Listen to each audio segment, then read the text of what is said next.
imagination, prophecy, enlightenment, and truth. These are the four principles of the Transcendent Worlds. Four worlds, fitted with galaxies, realms, and planets abound. Who am I, you may ask? I am the mysterious stranger. I will be your guide through these vast worlds. Worlds fitted into these universes. These are the tales that we wish to tell, that I have the honor to share with you. These are the tales of the verse.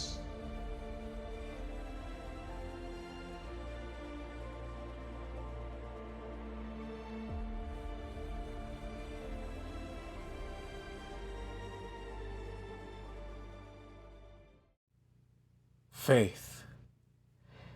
It is in our darkest hour that our faith is proven, that at the last moment, when all hope seems lost, that our belief is rewarded.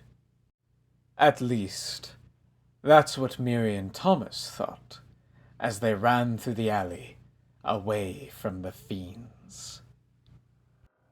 The wailing and screeching echoed through the alley.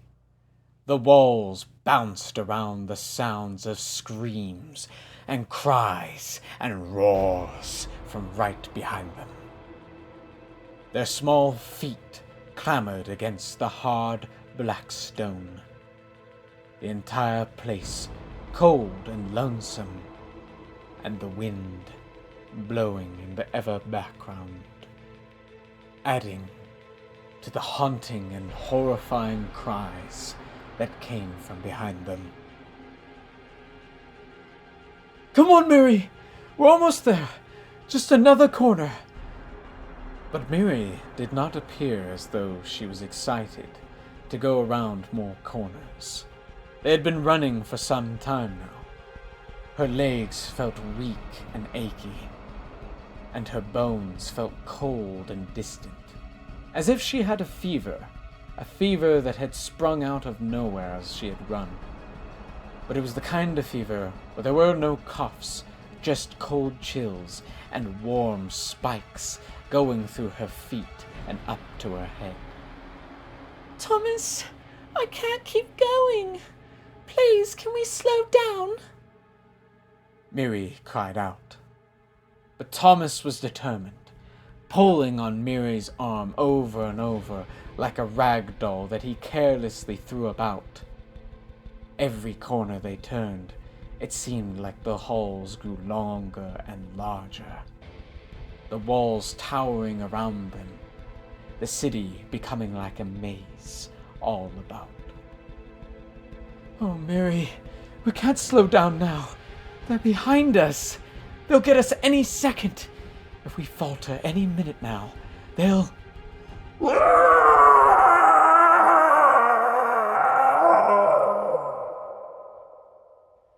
Their words fell silent as the wail filled the air. Their heads had suddenly sprung up like rabbits that could sense there was a predator nearby, their eyes wide, almost shining in the dark, and they looked to the distance. Down the alley, they could see red eyes flashing in the dark, getting bigger and larger as they crept through the shadows. It was imminent. Any moment, the fiends could be upon them. Any moment, and the evils of sin and darkness would be upon them. "Thomas?" Miri cried out. "We gotta get moving. We can't stop. Miri, come on. Move, move!" They began to run again.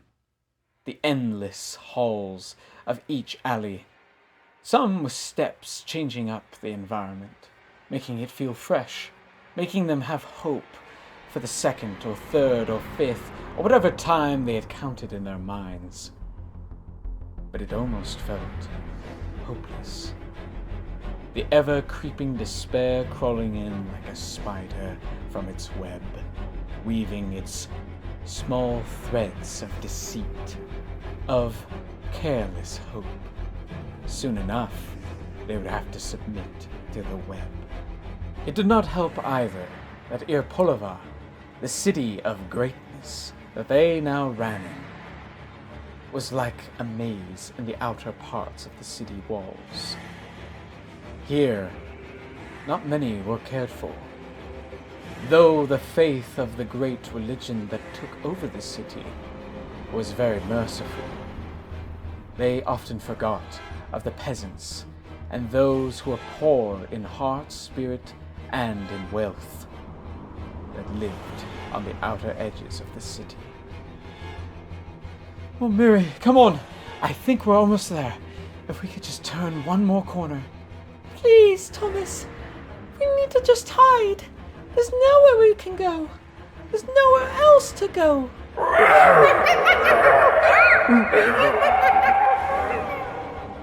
Another cry in the distance. They felt the hair on the back of their necks stand up. Thomas would not give up. He prayed in his heart and continued to mutter to himself, "Oh, please, Sanctuary, the Everlight, give us hope. Have one of your mighty angels, your acolytes, come to us now." But they had not come. With the cries getting louder, more violent and more vicious, Thomas pulled on Miri once again. "We have to go! We have to go!" But Miri began to resist. You're pulling too hard. I can't keep going. It's too cold and my legs are tired. "We have to keep going, Miri. If we stop now, we'll never make it." Miri looked up at Thomas. Her small, round face began to swell with tears. What little red flushed to her cheeks barely peeked out of the paleness of her face. I don't think I can do it. I don't know if I'm strong like you, Thomas. Thomas also drew to despair. He turned to Miri, picked her up and said, "I'll carry you the rest of the way. We're almost there. Just one more step." As he turned around, the wails increased, the screaming getting louder and louder. Running down the steps and then turning right then left, he could feel that he was getting closer. "We're almost there. I know it. We're almost..." A wall. The alley ended. There was no door, no window. It was as if this was the end. This was their fate. Nothing else could be done. Why did we stop? Miri asked. But Thomas, he didn't know how to answer. He could feel his heart wane, slowly becoming depressed, falling into a great vast ocean of despair, of horror. He, though having hoped, had lied to his sister unintentionally, having hoped to spare her from the cruelty of the world, from the evil of the fiends.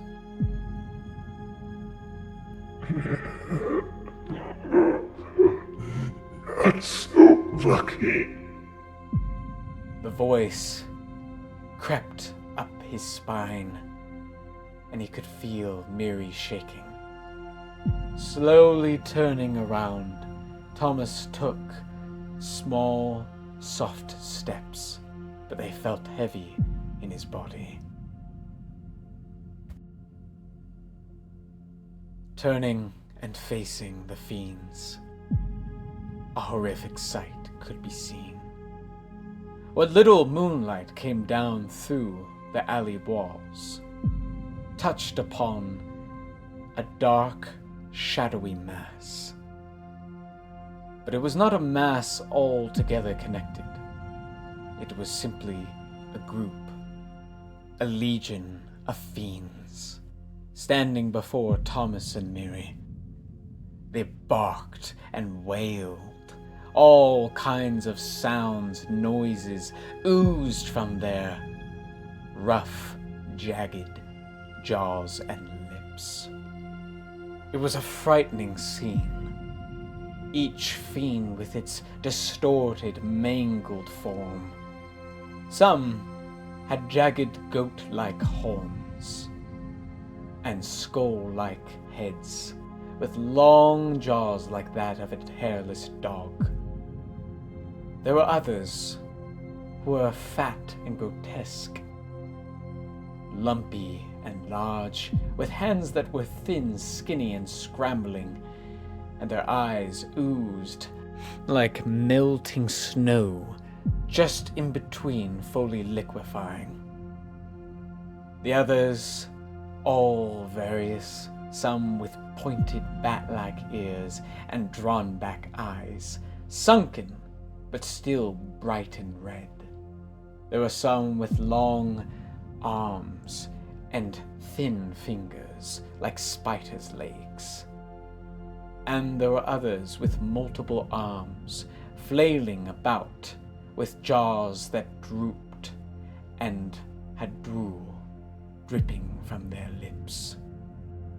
Tomas took notice to one of them, one of the horned ones, creeping forward. It wasn't that large, but as it stepped forward, it made Tomas very uneasy, a bit frightened, but also a little bit angry. Its form was small, only a little bit bigger than Miri, who was a small child as it was. It had bone-like fingers with claws at the ends. Its arms thin but long, and a hunched back arching with its left shoulder the higher point of its body. Its legs were almost dog-like with a reptilian-like form. It had a small whipping tail, thin, almost unnoticeable, if it weren't for its large movements around the creature's body. Its mouth unhinged like a snake's, and it continued to move up and down as a strange, almost distant-sounding voice crept out of its tongue.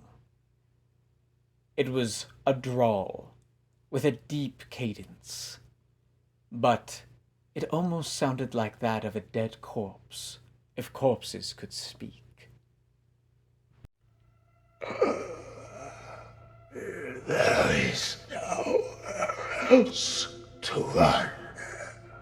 There is only the end.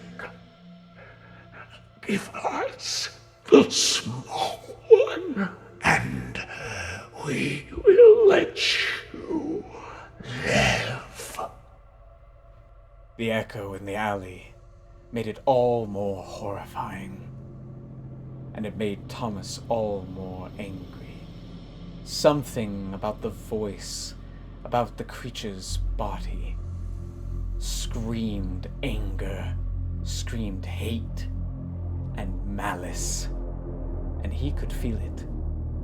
It was like being drenched in water, an angry, flaming water that was unforgiving. But it was only noticeable enough for Tomas to be able to break out of the trance. "No! You won't take her! You won't take her from me!"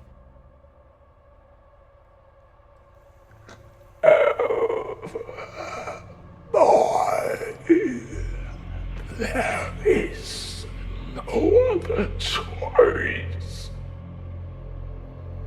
Suddenly, one of the other fiends drooped over. A fat, lumbering one, only slightly bigger than the one that had been speaking. We're good in the both. They look good. They have meat on them. Let us. I want them.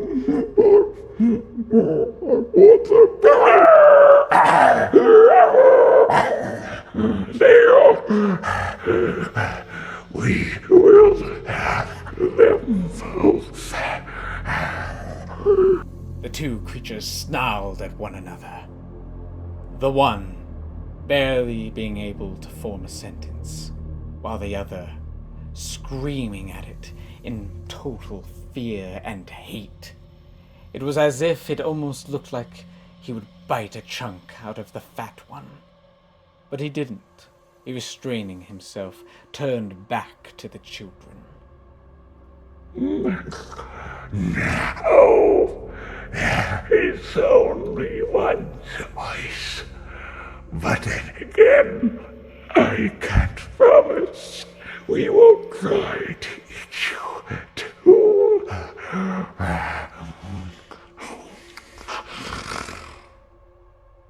Thomas repulsed as he saw the fiend tear out its tongue as it spoke. "You're a liar! You'll kill us both! You'll eat us both!" The fiend smiled creepily at him. With his red eyes, he stared straight at Thomas. No, we would spare thee, perhaps. Or we may not be able to control ourselves. Thomas could feel that his blood was beginning to boil. The rage stirring inside of him as the creature spoke every syllable felt to burn inside of him. He didn't know if he could contain it. "No! Leave us alone! We can give you something else!" The fiends looked eagerly at him, but quickly another spoke. No! There is nothing you can offer us. A tall, thin, skeletal-like fiend stepped forward. Its eyes were red. It had a slight blue tint against its black, leathery skin. It was sunken, demorphed, and most of all, its fingers. Its fingers were almost like that of a skeleton's, but longer, thicker, and much more frightening. Your promises are in vain. You wish to hide, but you can't. Come, pretties. It'll all be over soon. The fiend began to lumber towards them. Thomas's heart began to race. He wished that he was out of the alley. He wished that he could be safe in a warm place, somewhere where the darkness was gone, that light shined brightest. He wished. He pushed away the thought. The thought scared him more than anything. Like the fiend with the horns, he was not just angry. He was envious. Envious of a different life, of a different place, of a different... No. He did not wish to think of not having his sister with him. They had been so hungry. They had tried so hard to find scrambles of food. He remembered. He remembered what Miri had done. She had taken bread from the baker nearby, a man who, in himself, had barely any food to offer. They don't remember his name. Almost a memory in the back of their minds. So long ago it felt, even though it had only been an hour ago. And when they had fled to the alley, the fiends were drawn in. They were always drawn in by sin, by an awful act, an evil intention, born out of fear, out of hate, out of anything malicious. And when they could feel it, they hungered for it. They would do anything, stop at nothing, to have he or she who had committed the problematic choice. Then they would feed. As Thomas listened to their growls, their screams, and saw them inching their way forward ever so slightly, as if building up the anticipation to devour them both, he began to feel his heart wane, his hope beginning to diminish in the moonlight. Get back! Get back, please! Please! He did not know what else to say, pleading for his life as they crept in, their claws banging against the stone floor, scratching against the walls. It was over. There was nowhere else to run. We will make short work of it. Close your eyes. Thomas turned to Miri, looked at her sorrowful face. She had been crying so many tears that her entire face was finally red. The dirt and ash on her cheeks, her eyes wide open and bloodshot. And Thomas began to cry. I don't know if they're coming. I don't think they are. Close your eyes, Miri. Close your eyes. Pressing Miri against his shoulder, he closed his eyes and knelt. And with one last thought in his mind, he prayed. Please, help us. The fiend stood over him. But then, a sound like thunder and wind blew through. The fiend wailed again.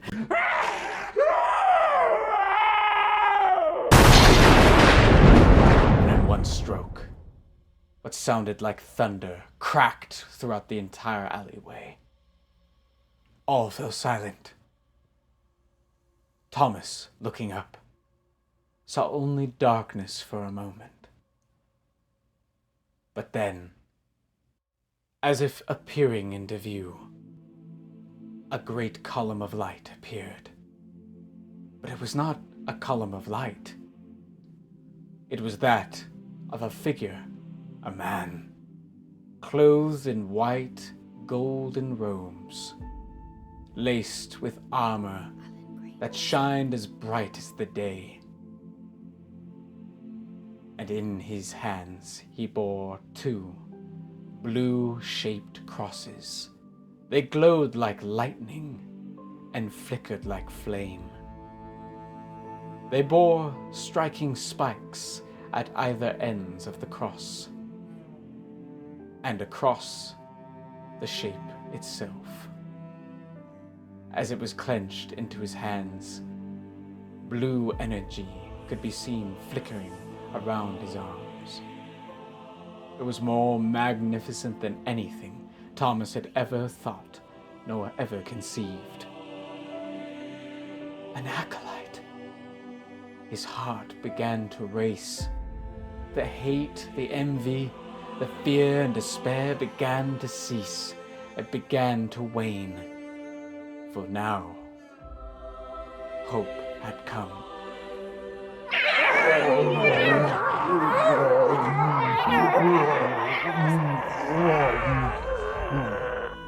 The fiends wailed and cried as the light hit upon their skin. It was as if it not only burnt them, but it caused them to quake and fear. They trembled as they looked upon the Acolyte. Please, make us stop! The Acolyte barely moved a muscle. He turned his head slightly over his shoulder, peering at the two children. All will be all right, children. You are safe now. The Acolyte turned towards the fiends. All of them squealed and repulsed as he looked at them. Your judgment is at hand. By the Everlight, you shall be banished. In a quick flurry, flashes of blue light flashed throughout the entire alleyway. In one hit, each fiend would disintegrate into red and orange embers. One after the other. Claps of lightning. 1, 2, 3. A flurry of all manner of hits and slashes. And then silence. All that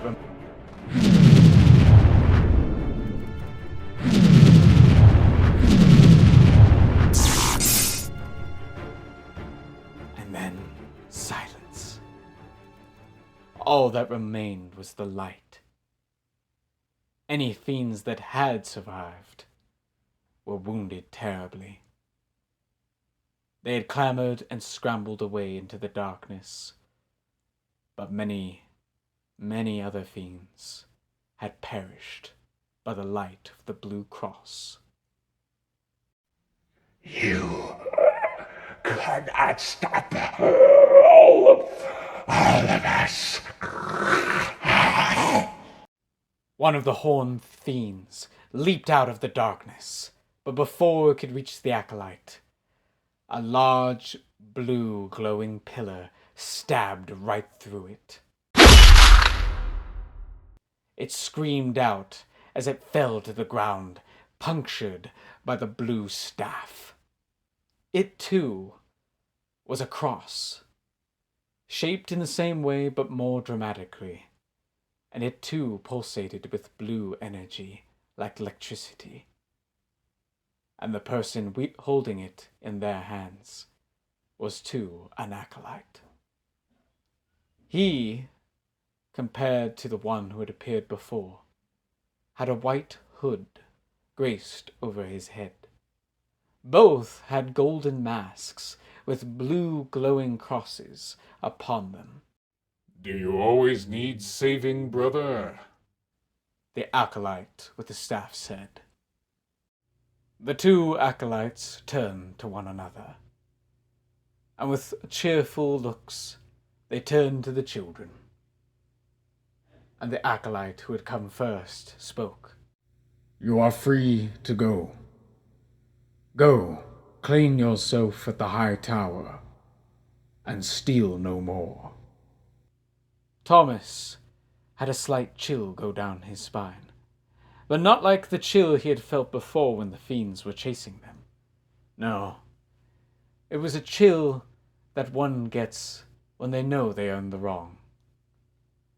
He took Miri by the hand, bowed before the two Acolytes, and said, "Thank you. Please forgive us." It is not us that you should ask forgiveness from. Go to the high tower. Bid them that an Acolyte has sent you. The children bowed their heads and scampered off. The two Acolytes looked at one another. Zedekiel with his staff in hand, took it out of the fiend, and slowly the corpse of the creature began to fade. Strange that they should be more bold. Zedekiel said, in a dark tone. Indeed, brother, but we should not despair. The Order and the Council will see to it that we and the city are safe. Safe. Zedekiel said. Safe is what they always say. But we are the ones who are sent on errand. When will they know that the fiends are deep in the dark tunnels here? For a time, the Acolyte did not say anything.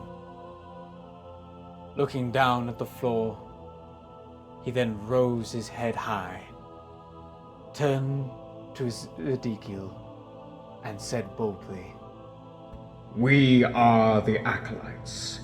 We will see that all the city is safe.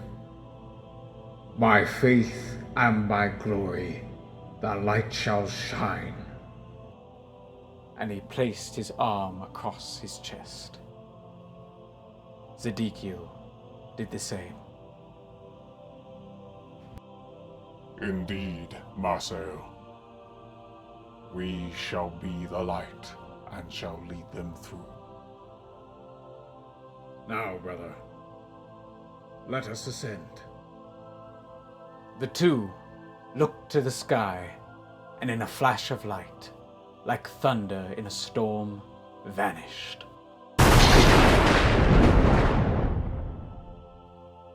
And all was silent. Faith. To see things that are not there, that are true. That in the darkest hour, all who are faithful, that believe, will be rewarded.